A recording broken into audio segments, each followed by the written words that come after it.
Hello students, இப்போ நம்ம இதில் பார்க்க போகிறது 6ஆம் வகுப்பு கணிதம் 3ஆம் பருவம் 3வது பாடம் பார்த்திங்கன்னா சுற்றளவு மற்றும் பரப்பளவு. இவற்றை முயல்க. பேஜ் நம்பர் 56ல் ஒரு சைடில் இந்த மாதிரி சின்னதாக ஒரு கட்டத்தில் இந்த 3 கொஷின் கொடுத்துருப்பாங்க. இதுக்கு ஆன்சர் நம்ம பார்க்கலாம். பாருங்கள், பின்வருவனவற்றை நிரப்புகன்னு கேட்டிங்கன்னா ஃபஸ்ட் கொஷின் பாருங்கள். 7 centimetre square is equal to dash millimetre ஸ்கொயருன்னு சென்டிமீட்டர்லேருந்து மில்லிமீட்டர் ஸ்கொயராக மாற்றினா 100ஆல் நீங்கள் பெருக்கணும்.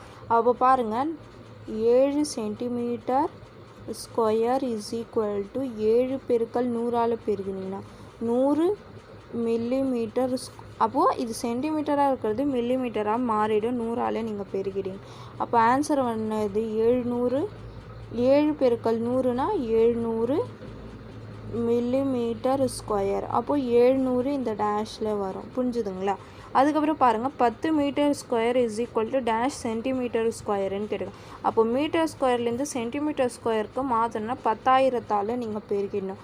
அப்போது 10 metre square is equal to 10 பெருக்கல் 10,000.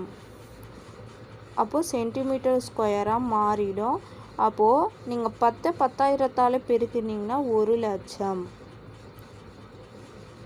அப்போது சென்டிமீட்டர் ஸ்கொயர். அப்போ இந்த டேஷில் பார்த்தீங்கன்னா 1,00,000ன்னு வரும்.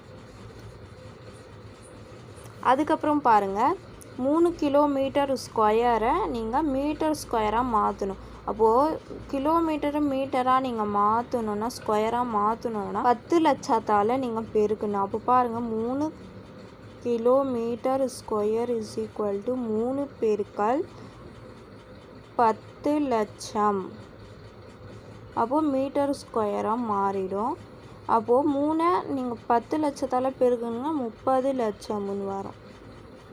அப்போ 30,00,000 மீட்டர் ஸ்கொயர். அப்போ இந்த டேஷில் பார்த்தீங்கன்னா 30,00,000 வரும். புரிஞ்சுதுங்களா ஆன்சர்? இது எப்படி வருது? இதுக்கு ஃபார்முலா பார்த்தீங்கன்னா இதுக்கு முன்னாடி வீடியோவில் போட்டிருப்பேன், வேணால் போய் பாருங்கள். அதில் எடுத்துக்காட்டு 16 கூட இருக்கும். இது எப்படி மாற்றணும்னு அந்த டெஃபினேஷன் கூட கொடுத்துருப்பேன். புரிஞ்சுதுங்களா? அவ்வளோதான் இதுக்கு ஆன்சர்.